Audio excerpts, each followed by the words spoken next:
Le berceau du diable. Léonie passait pour être la plus jolie fille depuis Saint-André. Oh, il fallait la voir le dimanche à la sortie de la messe, avec ses boucles blondes qu'elle laissait malicieusement dépasser un accroche-cœur de son bonnet, la croix d'or qui ornait son corsage, son beau châle brodé et son tablier de satin au reflet mauve.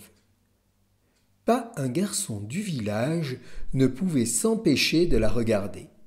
Et chacun avait espoir un jour de la marier, d'autant que son père pouvait offrir une belle dot.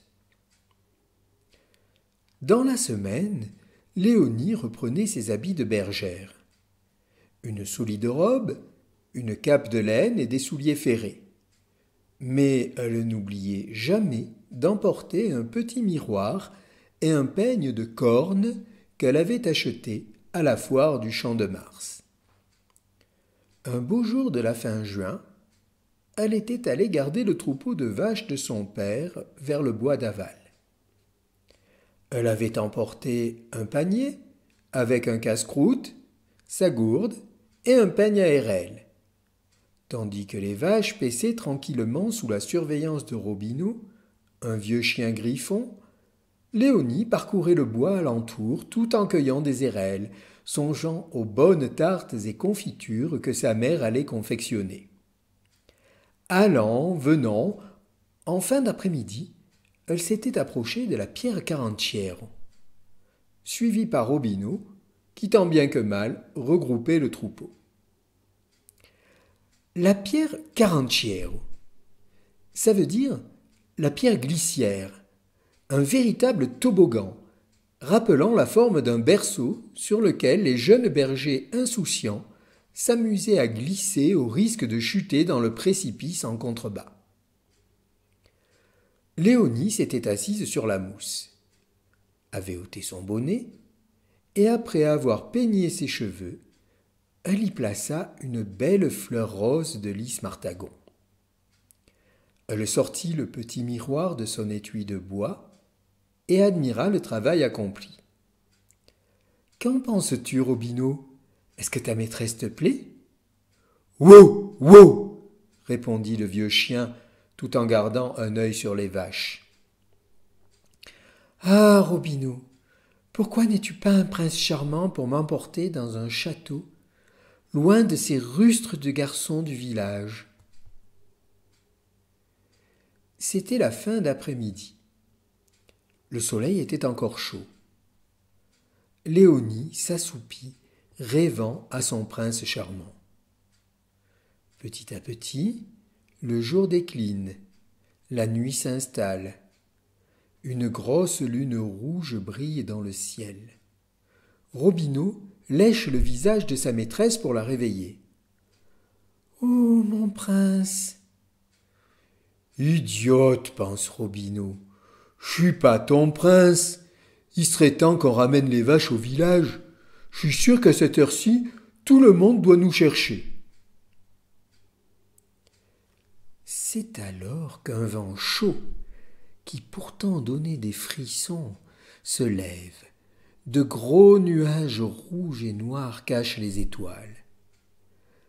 Léonie se blottit contre Robineau, tandis que les vaches affolées partent dans tous les sens. Une odeur âcre envahit l'air. Robineau se met à grogner. Grrr, grrr. C'est alors que ce qui apparaissait d'abord comme une ombre gigantesque prend forme. Léonie voit s'avancer vers elle un grand homme, tout vêtu de noir. Sur le rocher, ses pieds faisaient le bruit des sabots ferrés d'un mulet.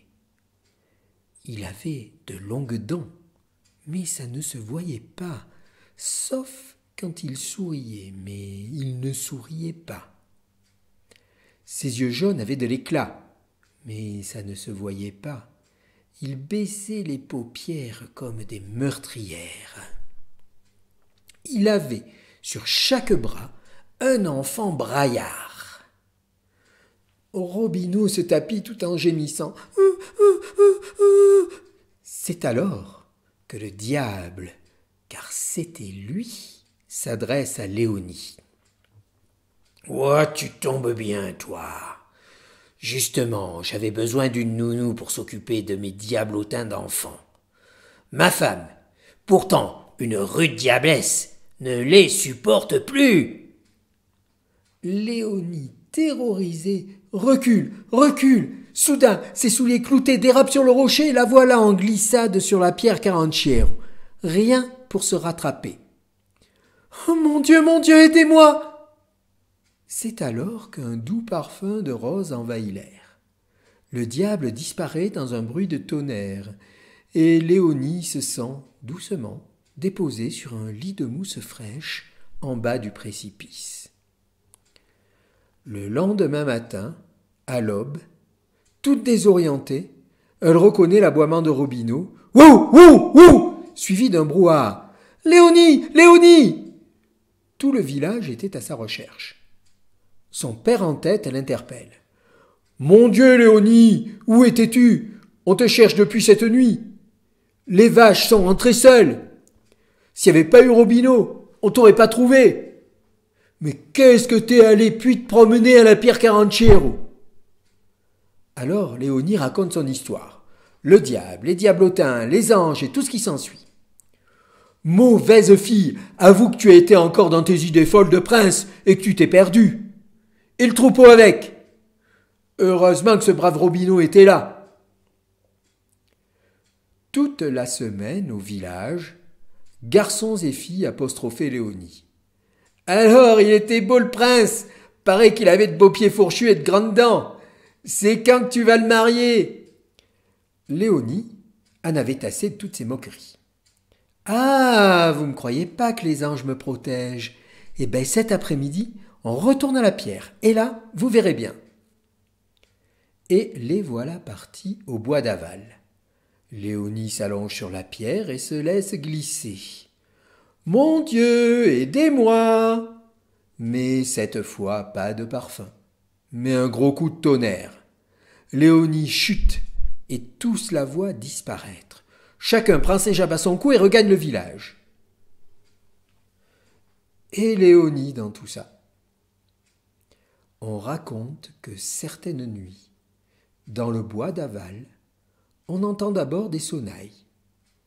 Puis, on voit s'avancer, vers un rocher qui depuis s'appelle le Croc du Diable, c'est-à-dire le berceau du diable, une silhouette blanche aux cheveux d'or, qui tient sur chaque bras un enfant braillard qui joue avec ses boucles blondes. C'est certainement la Léonie qui joue son rôle de nounou.